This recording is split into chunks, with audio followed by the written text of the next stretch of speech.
Surviving the Applewhites, Chapter 8. Jake stared at the serving dishes on the table. Visions of starvation rose again in his mind.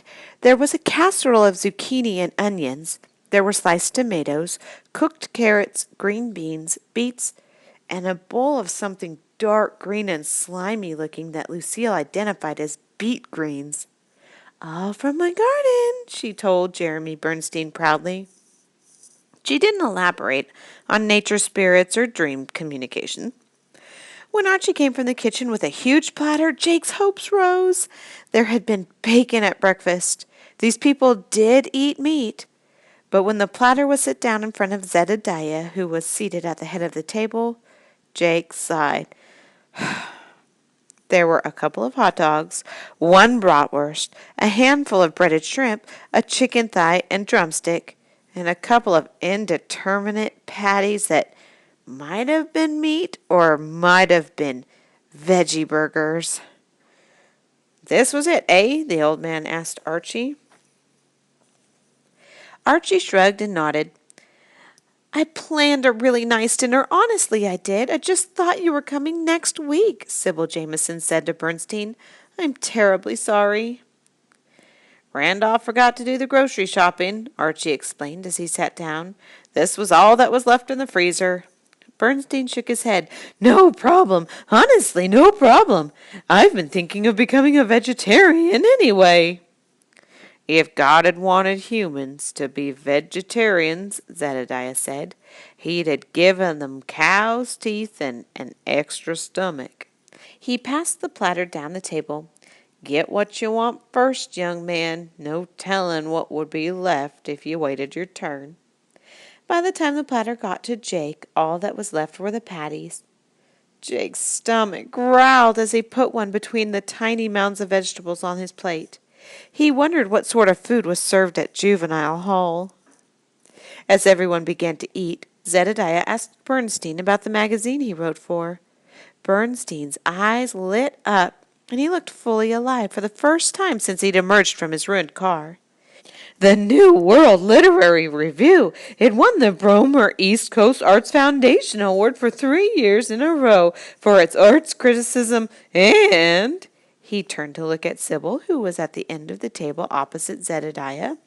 "In-depth interviews of the literary geniuses of our time. It's that sort of interview that I came to do."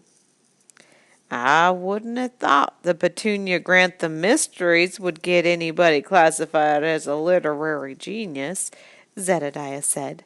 "The books sell like potato chips, but—" Bernstein choked on a bit of carrot. "Haven't you told them?" he asked Sybil. He looked around the table. "It must be difficult for the family of a writer of Miss Jamison's stature to fully appreciate the jewel they have in their midst.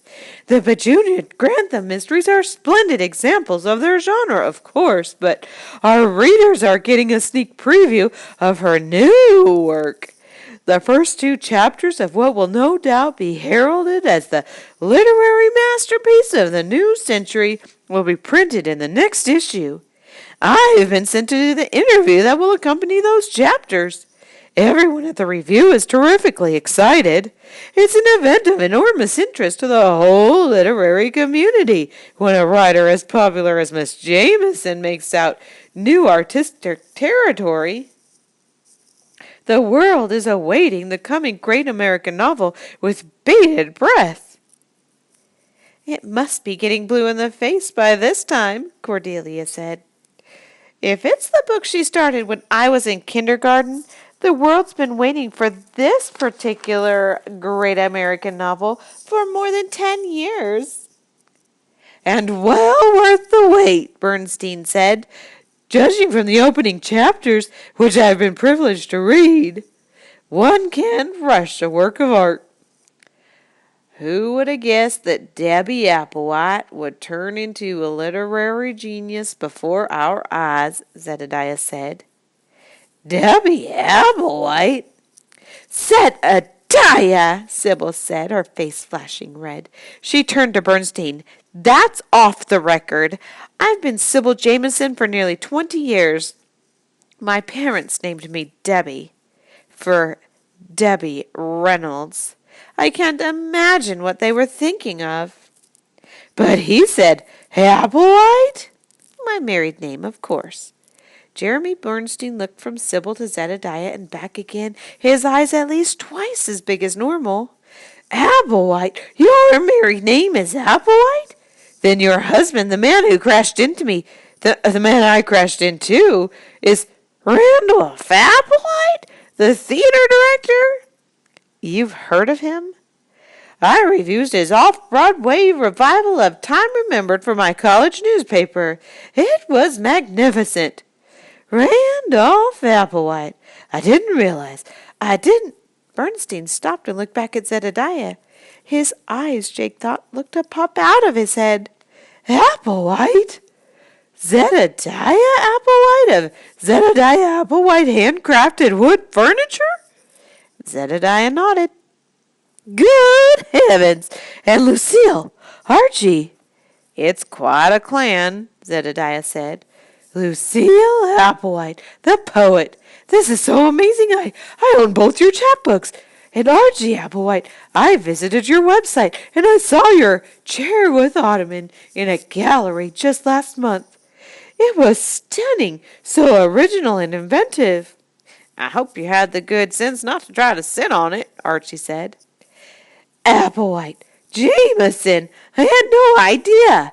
No one at the review had any idea. Bernstein put his hand over his heart and took a deep breath. His cheeks had gone pink. I apologize for my ignorance. I'm so embarrassed. I had no idea that all the Applewhites were the same family, or that Sybil Jameson was. An Applewhite as well. By marriage, of course, Zebediah said. As patriarch of this clan, I can't really take credit for her, or Lucille for that matter, except that my sons had the good sense to choose them. I'm an Applewhite, Destiny said. My name's Destiny Applewhite. Destiny is my first name, and... But this is too wonderful, Bernstein said. An artistic dynasty, like the painters, the Wyeths, or the writing Brontes, or the acting Barrymores. Except that you each do such different work. He turned back to Sybil.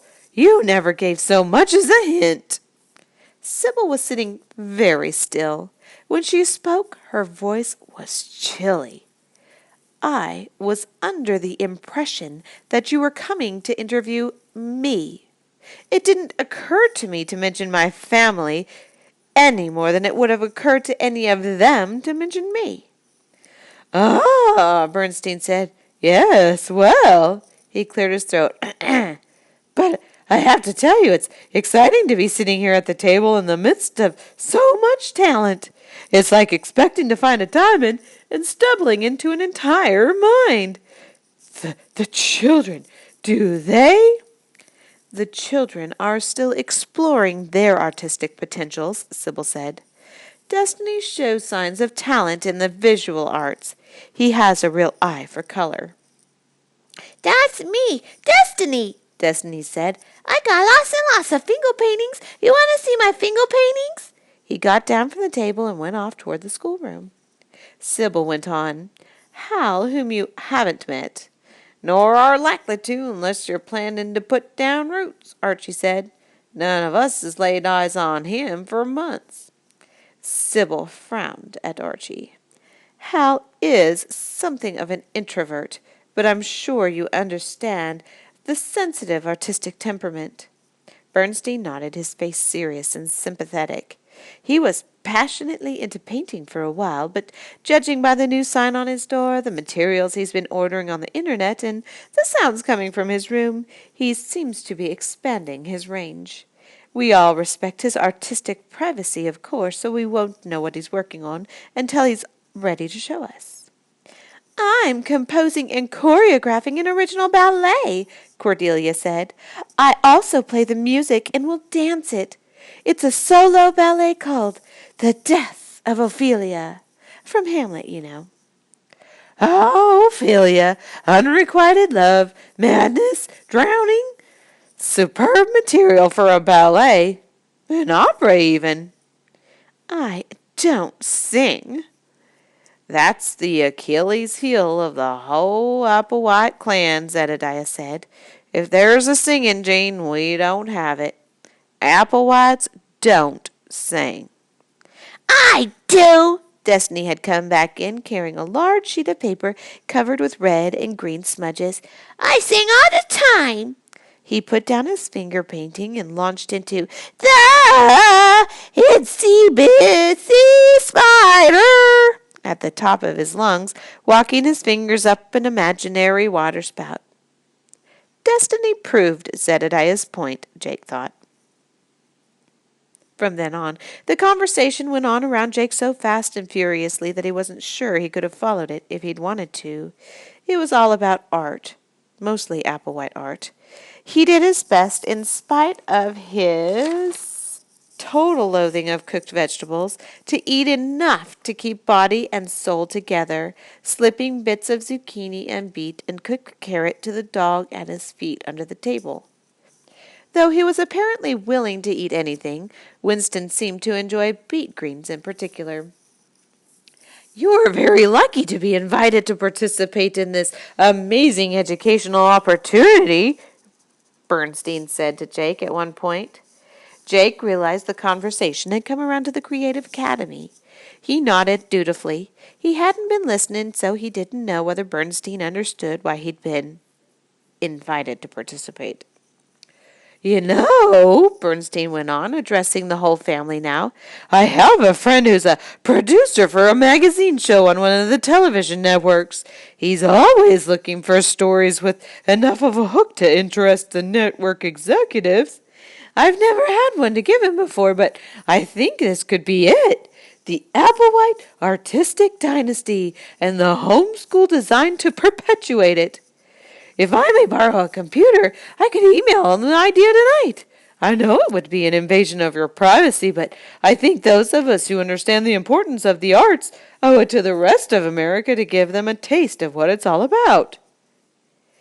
Later, while Bernstein and the adults carried the conversation into the living room and Cordelia put Destiny to bed, Jake and Dee were sent to rinse the dishes and put them in the dishwasher. Edie said nothing at all as they worked, but she crashed plates and glasses into each other so ferociously, Jake was surprised that nothing broke. What's her problem? Jake wondered, setting the meat platter on the floor for Winston to lick.